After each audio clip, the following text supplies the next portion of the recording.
In this video, we're going to go over some of the top problems that we've come to find on this GMC Acadia. As you can hear, one of them involves the cooling fans always running whenever the vehicle is, and this is the culprit right here. Okay, so we turned off the vehicle so you can hear me a little better here, without having the engine and those cooling fans running up on the front of the engine compartment. Now this is a common issue for these vehicles, but it's not necessarily common for most vehicles. The cooling fan shouldn't be on unless the vehicle's at a specific temperature. If it's just always on whenever your vehicle's running, it's telling you there's an issue. On this particular vehicle, if you were inside the passenger compartment looking at the instrument cluster, you might find that the temperature range is generally in the cold, but the cooling fans are still on. Other than that, you might find you have a check engine light on. And if you were to pull the diagnostic code for that, it's going to pop up P0128. That's generally telling you that you're having an issue with the thermostat and it needs to be replaced. The great news about that is you can go to oneauto.com, order yourself a brand new thermostat with a housing. The only other thing you have to do is flush out the cooling system, clear the codes, and then take your vehicle for a road test. For our next problem, if you found that your AC just doesn't blow as cold as it used to, the first thing I would want to take a look for is your AC condenser.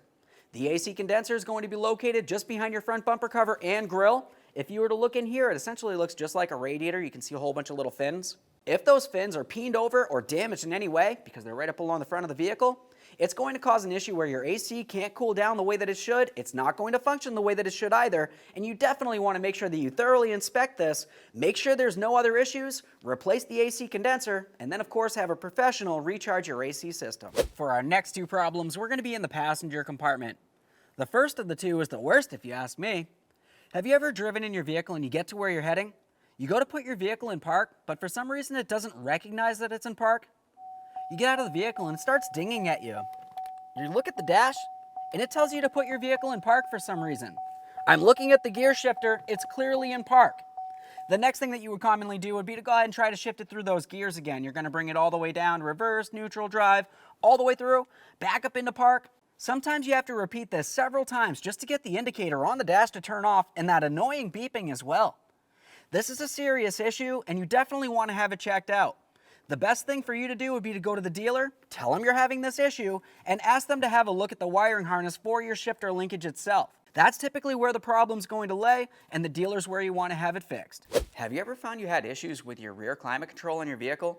You're sitting in the rear passenger compartment, you go to adjust the fan speed from that blower motor, but for some reason none of the speeds work until you get all the way to the high function. That's when you can hear the blower motor running, but it's only running on high. You go to turn it down a little bit, it turns off completely. That's telling you have an issue with the blower motor resistor or control module. It's going to be located behind this plastic panel.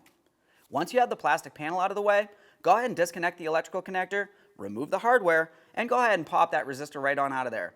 There it is, friend. Aside from that, you'd of course want to replace it, but whenever you do these, a quick note, it's a good idea to replace the blower motor at the same time.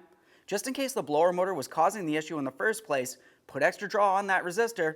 Now you need to do the job twice. It doesn't make much sense. Of course, if you need them, order them from us at oneauto.com.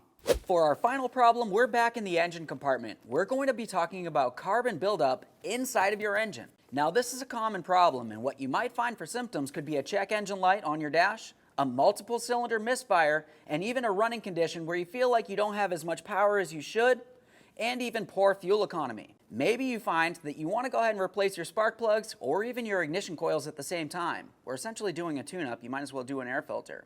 But after doing that, you still find that you have that same multiple cylinder misfire. That's typically due to the carbon buildup inside of the engine, as I had mentioned, and it's going to be along the valves.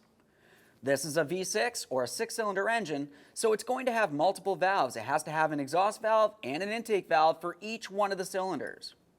If any of these isn't seating properly or functioning as it should because there's buildup on it, you're going to find that you have all of these symptoms. Now there is a carbon clean fix for this, but you want to have it done by a professional so you don't cause any extra internal engine damage by completing this process. Once it's been done, go ahead and take your vehicle for a road test.